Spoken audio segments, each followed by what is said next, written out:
Orgasm संकल्पना आपण थोडीशी प्रॅक्टिकली व्यवहारात समजून घेत आहोत. मागच्या व्हिडिओत मी असं सांगितलं, की ऑर्गॅझम म्हणजे काय?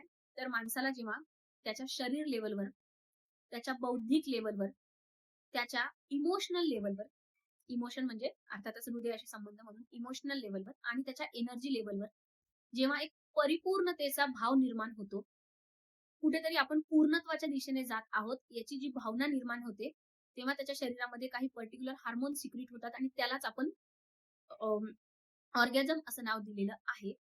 तर आताच्या व्हिडिओमध्ये आपण हे बघणार आहोत, की हे ऑर्गॅझम होणं गरजेचं का आहे? ठीक आहे? तर विषय असा आहे, की हे सगळं म्हणजे परिपूर्णतेची जाणीव होणं का गरजेचं आहे? जसं मी म्हणते ना, की हे सगळं जेव्हा पूर्णतेच्या पातळीवर जातं, जसं ऑब्व्हियसली माणसाची जेव्हा झोप पूर्ण होते, की रात्री तो 10 वाजता झोपला आणि सकाळी 4, 5 व्हॉटएव्हर 6 वाजता त्याच्या शरीराला सिग्नल मिळतं, की आपली झोप पूर्ण झालेली आहे, चला आता उठा. मग जेव्हा तो झोपेतून उठतो तर तेव्हा त्याला फ्रेश वाटलेलं असतं. का? कारण त्याच्या शरीराची गरज पूर्ण झालेली असते. त्याच्या शरीराला झोपेची खूप गरज असते, शरीराला आणि मेंदूला, कारण ते थकलेले असतात. आणि मग ती झोप जेव्हा पूर्ण होते तेव्हा माणसाला, की अरे हां, आता मी माझी पूर्ण म्हणजे झोपेचं जे उद्देश आहे ते पूर्ण झालेलं आहे. ठीक आहे ना? त्याचा उद्देश पूर्ण झाला किंवा जेवण करताना शरीराला जेवढं अन्न आवश्यक आहे ते मिळालं. म्हणजे काय आपण आपल्या परिपूर्णतेच्या दिशेने आहोत. जी पूर्णता गाठायची आहे ती आपण गाठली. मग आता शरीर त्याचा हार्मोन सिक्रीट करून आपल्याला सिग्नल देईल. शरीराला सिग्नल मिळेल, की "हां बाबा, हे पूर्ण झालं, आता बस कर." ठीक आहे ना? तसंच माणसाचं अस्तित्व म्हणजे माणसामध्ये ज्या वेगवेगळ्या क्षमता आहेत, त्या क्षमता जेव्हा पूर्ण त्याच्या दिशेने असतात ना, तेव्हा माणसाला ऑर्गॅझम अनुभवता येतं. आणि मानवी जीवनाचं ध्येय हे सुद्धा आहे, की त्याच्यामध्ये ज्या क्षमता आहेत ना, त्या क्षमतांचा त्याने शोध घेतला पाहिजे आणि त्या क्षमतांना त्याने न्याय मिळवून दिला पाहिजे. आता माणसामध्ये काय क्षमता आहे? तर खूप काही क्षमता आहे. म्हणजे आपण जसं ओळखतो, की समजा लता मंगेशकर आहे. काय क्षमता होती त्यांच्यामध्ये, की खूप सुंदर आवाज. सचिन तेंडुलकर आहे, खूप छान क्रिकेटर. पण काही माणसं अशी असतात, की ज्यांच्यामध्ये बऱ्याच क्षमता असतात, की ते ॲक्टर पण आहे, ते डायरेक्टर पण आहे, ते सिंगिंग पण करतात. त्यांचा एखादा बिझनेस पण आहे, की आता सपोज विराट कोहली ना क्रिकेटर म्हणून तर उत्तमच आहे. पण विराट कोहली खूप चांगला बिझनेसमन पण आहे. म्हणजे त्याच्यामध्ये ते पण माइंड म्हणजे त्याच्यामध्ये 2 क्षमता म्हणजे आता तरी जगाला 2 दिसल्या बाबा. अजून काही दिसतील समजा पुढे चालून. पण सध्या आपल्याला काय कळतं, की विराट कोहली एक खूप चांगला क्रिकेटर आहे आणि एक खूप चांगला भारी त्याचा बिझनेस वगैरे पण तो रन करतो. असं. तसं प्रत्येक माणसामध्ये काही ना काही क्षमता आहेत.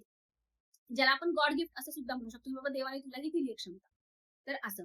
मग या क्षमतांना न्याय देणं हे अर्थातच आपल्या प्रत्येकाचं काम आहे, प्रयोजन आहे. आणि मग जेव्हा या क्षमतांना माणूस न्याय देण्याच्या दृष्टीने पूर्णतेच्या पातळीने नेत असतो, तेव्हा तो वेगवेगळ्या माध्यमातून मग ऑर्गॅझम अनुभवू शकतो.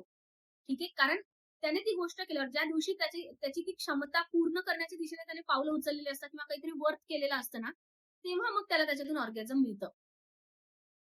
मग या अर्थाने मी सांगते, की ते काही फक्त शरीराद्वारे किंवा सेक्सद्वारे नाही मिळत. तर हे असे पण त्याच्यासाठीचे माध्यम आहे. कारण शेवटी तुमच्या अस्तित्वाला काय हवं आहे? आपण आपलं अस्तित्व किंवा आपण आपलं जगणं वर्थ किंवा ज्याला आपण उपयुक्ततेच्या दिशेने किंवा एका काहीतरी समाधानकारकतेच्या दिशेने घेऊन जात आहोत. असं आपल्याला सिग्नल मिळणं गरजेचं आहे ना आपल्या शरीराला. मग त्याच्यासाठीचे माध्यम अर्थातच वेगवेगळे असू शकतात ना, की विराट कोहलीला सकाळी 4-5 तास जोपर्यंत तो क्रिकेटची प्रॅक्टिस करत नाही, तोपर्यंत त्याला असं म्हणजे काहीतरी चुकल्यासारखं वाटतं, कोंडल्यासारखं वाटतं. का? कारण त्याच्यामध्ये ती क्षमता आहे. एखादा लेखक आहे, तो मोठ्या-मोठ्या कादंबऱ्या, कथा लिहितो. का? कारण त्याच्यामध्ये ती क्षमता आहे. आणि मग त्या क्षमतेला जेव्हा तो त्याच्या पातळीवर अत्युच्च पातळीवर किंवा पूर्णतेच्या पातळीवर घेऊन जातो, तेव्हा त्या गोष्टीतून त्या माणसाला ऑर्गॅझम मिळतं. मग आपल्यासारख्या सर्वसामान्य माणसांचं काय? तर हे बघा, क्षमता सगळ्यांमध्येच असतात.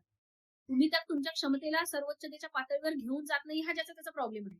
आता तो का नाही घेऊन जात? त्याला बरेच कारण आहे. आळशीपणा आहे, कंटाळा येतो, नकारात्मकता असते, मनामध्ये भीती असते, न्यूनगंड असतो, गिल्ट असतो, बऱ्याचदा पोषक वातावरण मिळत नाही. हे किंवा तो व्यक्ती डिमोटिव्हेटेड असतो, त्याला मोटिव्हेशन नसतं. आता हे तर ज्याचे त्याचे कारण असू शकतात. पण क्षमता सगळ्यांमध्ये आहे हे तर तुम्ही मान्य करता.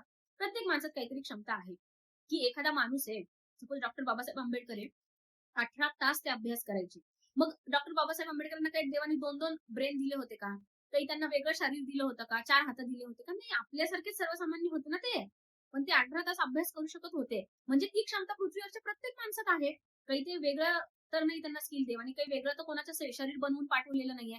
कोणाला 4 ब्रेन दिले, कोणाला 8 दिले असं तर नाहीये. प्रत्येकाच्या शरीराची जी देवानी त्याला बनवून पाठवलेलं आहे, ते तर तेच सगळे घटकांनी त्याला बनवून पाठवलंय ना.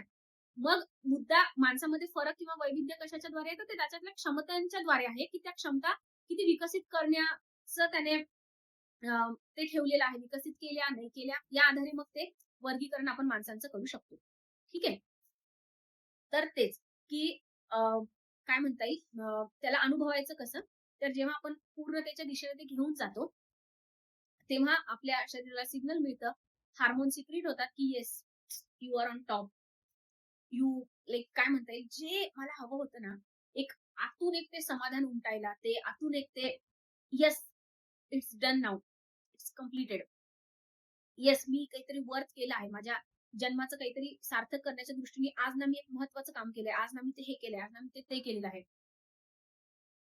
ती वर्थनेस जो आहे, तो म्हणजे ऑर्गॅझम आहे, की ते वर्थची फिलिंग, की yes, I am doing something वर्दी. मी काहीतरी काहीतरी चांगलं करतोय, काहीतरी मी करतोय. काहीतरी आणि आता त्याच्यातून मला काहीतरी मिळणार आहे, काहीतरी चांगलं करतोय. ते ऑर्गॅझम असतं. म्हणून मग मी ह्या व्हिडिओ सीरीजच्या सुरुवातीलाच एका ठिकाणी बोलले होते, की प्रत्येकाला ऑर्गॅझम हवंय. मग तो पृथ्वीवरचा एखादा साधू संत असेल, महात्मा असेल किंवा एखादा आतंकवादी असेल.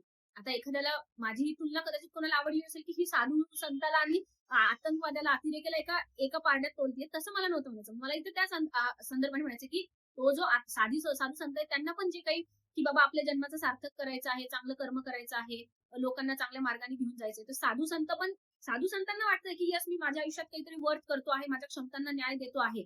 आणि त्यातून त्यांना ऑर्गॅझम मिळत आहे आणि ते ऑर्गॅझम मिळत आहे म्हणूनच ते काम करायला प्रवृत्त होत आहे, की रोज त्यांना ते त्यांच्या शरीरातले हार्मोन्स त्यांना सांगताय, की येस, तुम्ही जे केलं ना ते वर्क केलं. आज तुमच्यामुळे 10 लोक प्रेरित झाले आणि त्यांनी दारू सोडली तुमच्या सत्संगाला येऊन.